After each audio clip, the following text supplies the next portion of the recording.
guys, and welcome back to my channel. My name is Natalia, and in today's adulting tips video, I'm going to be talking about budgeting.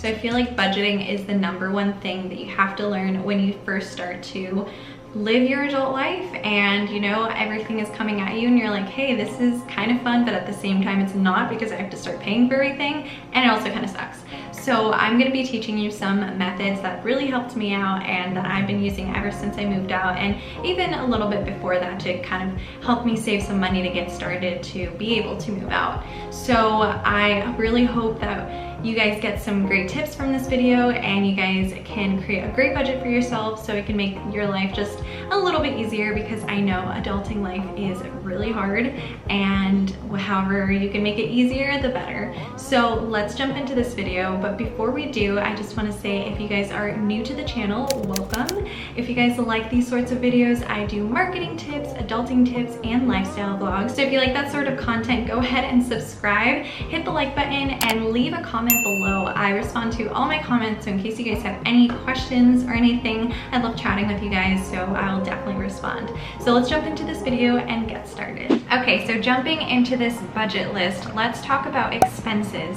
I've pulled up my personal expenses list right here, and I'm going to be showing you guys and kind of going through how I sort out what my expenses are, and then that can kind of give you an idea of what should be on this list. So the first things on this list is going to be stuff that I know I'm going to pay this exact amount each month. So it's really easy to just kind of put into the expenses list, because I'm expecting that amount to be taken out every single month.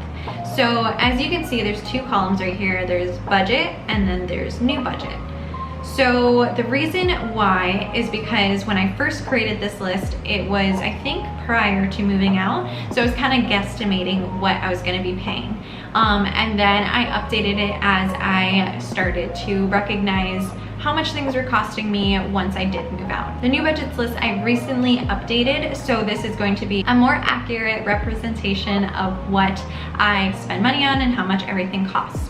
So the things that are definite for sures that I know I'm going to be paying each month are things like rent, my phone bill, my car payments, and things like subscriptions that I know are going to be taking out of my bank account each month, and that's like Disney Plus, Epidemic Sound, which is the sound service that, or the music service that I use in order to put music on my YouTube videos. So those things are super easy. You know, don't forget about those subscription things, because those do count as an expense, and even if they're super small, like something that I actually still haven't put in here is my iCloud storage. I recently had to purchase iCloud storage, and that's going to be an additional $3 a month. I know it's super tiny, but if you guys are budgeting to the dollar, which I do recommend that you do, and you forget about that $3 and then there's another one that's $5, then you're already $8 over budget, and you're gonna have to keep dipping into your savings or having to take away from something else that you weren't expecting. So just make sure to keep those subscriptions in mind and do not forget about them. Now that we've covered the expenses that are for sure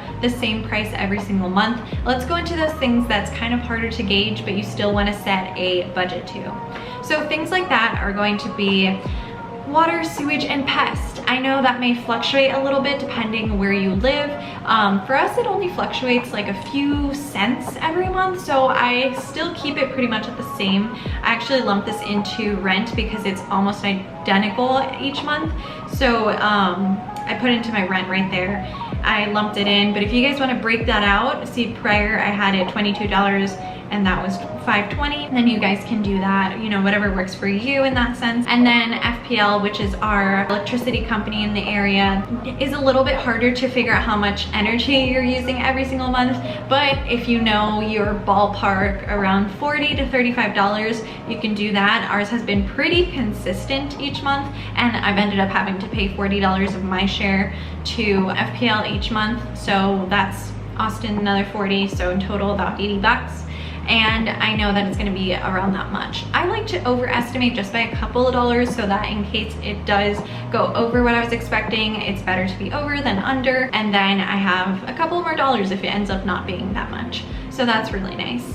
And then the groceries. So I found that groceries was the hardest thing to budget for some reason when I first moved out. And I think that was because I never bought groceries.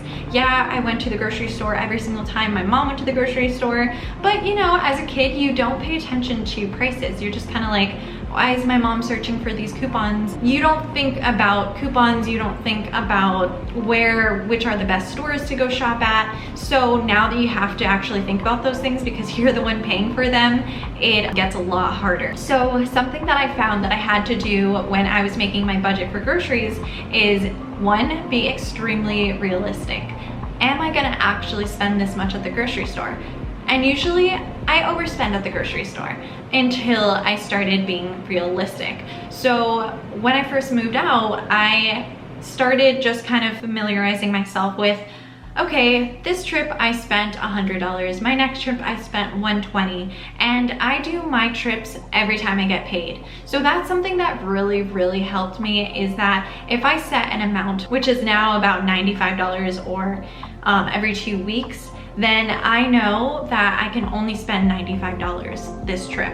And then whatever I need to get next time, I can spend another 90 or 95 my next trip. So I feel like that works for some people, and if it doesn't work for some people, for me personally, it works great because I will get everything I need in one trip for that 2 weeks. And I do it every 2 weeks because that's when I get paid. So that's just what I find easiest to stay on budget with the grocery portion of this. If not, I'm just all over the place. I'm spending 30 bucks here, 30 bucks there. I'm like, oh, but I only spent $30 at the grocery store. And then by the end of the 2 weeks, I've actually spent like $200. So something else that I want to make sure you guys are aware of are things like getting your nails done. You know, if you get your nails done or you get your eyebrows done, that's also an expense, and you pretty much know how much it's gonna be each time unless you do something a little bit more intricate on your nails and it comes out to be more or less. That's why I put $60 in there, because that's pretty much what I spend every single time. So that is considered a miscellaneous price, but if you are getting something like that done every single month and it's coming out to the same price, I would definitely put that into your budget, and you know, you can put it at a set amount because that's how much it comes out to every single month. And then something that gets a little bit trickier that is also very hard to keep track of is your miscellaneous stuff. So this is the stuff that gets a little tricky because it can be stuff like cleaners, shampoo, but then it could also be stuff like you want to buy a new shirt, or you want to get new shoes, or you want to go out to eat with your friends.